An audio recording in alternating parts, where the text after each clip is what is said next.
Hello, my name is Isaiah Washington. I'm doing a fire alarm PSA. An acronym we should all be familiar with is RACE. For one, rescue. A is going to be alarm, C, contain, E, evacuate.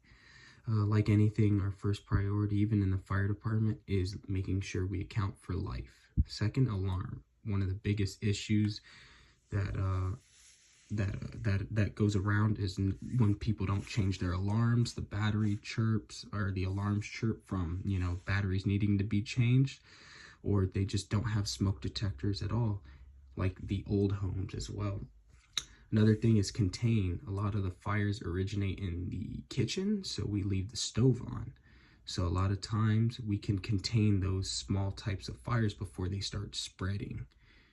Another one is evacuate. We want to make sure, like I said, we for one, we account for everybody, but we have an alternative plan, making sure that we have another source of exit if the front door or the back door are where the fire is at.